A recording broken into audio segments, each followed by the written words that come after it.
নবী বলছেন, আল্লাহ আমার উম্মত যদি জাহান্নামে থাকে আমি কিন্তু জান্নাতে যাব না। আল্লাহ বলছেন, আপনি না গেলে তো জান্নাত উদ্বোধনই হবে না। এবার মামলা কি দাঁড়ালো? আল্লাহ পাক বলে যে আমি তাহকামুল হাকিমিন নিজেকে বলেছি, বিচার না করলেও তো জিনিসটা সুন্দর হয় না। অনবে একটা কাজ করেন, ওয়ালা সাউফা ইউতিকা রাব্বুকা ফাতারদাত, আমি কাউকে বলি নাই, আপনাকে না বলেছি।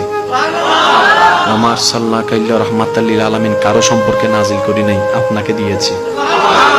ওয়ালাল আখিরাতু খায়রুল লাকা মিনাল উলা, কাউকে বলি নাই, আপনাকে বলেছি।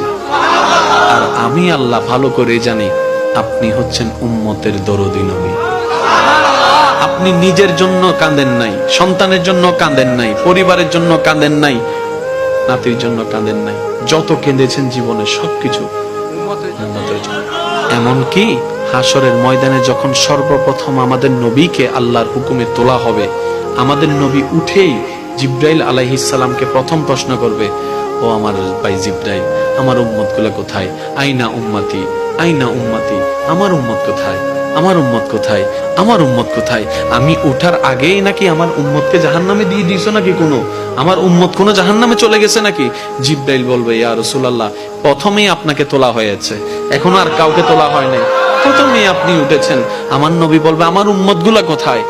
জিব্রাইল বলবে, ইয়া রাসূলুল্লাহ, এখনো তারা উঠে নাই, উঠবে একটু পরে। নবী দৌড়ায় চলে যাবে আল্লাহর রহমতের দরবারের দিকে। সিজদায় যে পড়বে, একটাই কথা থাকবে, রব্বি হাবলি উম্মতি, রব্বি হাবলি উম্মতি। একটু মনোযোগ চাইবো আমি আশিকদের, রব্বি হাবলি উম্মতি, ও আল্লাহ আমার উম্মত গুলাকে আমাকে দিয়ে দাও। তো উম্মতের লিস্টির ভিতরে তো আবু বকর সিদ্দিকের নামও আছে, উম্মতের লিস্টির ভিতরে তো ফারুকে আজমের নামও আছে, উম্মতের লিস্টির ভিতরে তো সাহাবায়ে কেরাম আজমাইনের নাম আছে, উম্মতের লিস্টির ভিতরে তো আহলে বাইতের নাম আছে, উম্মতের লিস্টির ভিতরে তো তাবি তবে তাবি আল্লাহর ওলিদের জান্নাতীদের নাম আছে। এবার আল্লাহ পাক বলবে, আপনি যে বললেন রব্বি হাবলি উম্মতি, উম্মতকে দেওয়ার জন্য আপনি কে আবু বকরের কথা বলছেন? নবী বলে যে না, আমার আবু বকরকে নিয়ে চিন্তা নাই, আমার ফারুককে নিয়ে চিন্তা নাই, আমার ওসমানকে নিয়ে চিন্তা নাই, আমার আলীকে নিয়ে চিন্তা নাই।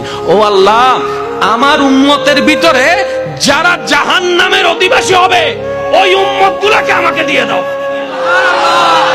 আল্লাহ বিচারক হয়ে বিচারক করবেন, জাহান্নামীকে জাহান্নামে দিয়ে দিবেন।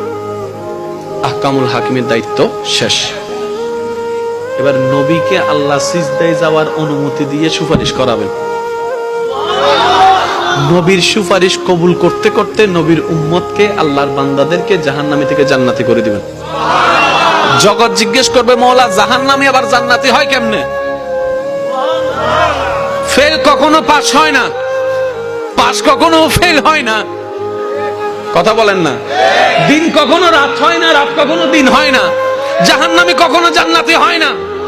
আল্লাহ তুমি যে জাহান্নামে দিলা এটা সঠিক, আহকামুল হাকিমিন বিচারক হয়ে দিছিল।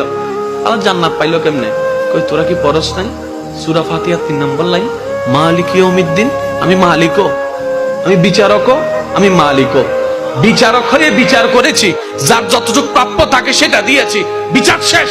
এবার মালিক হয়ে রহমানুর রহিম হয়ে দয়া করে জাহান্নামী থেকে জান্নাতি বানিয়ে দিয়েছি।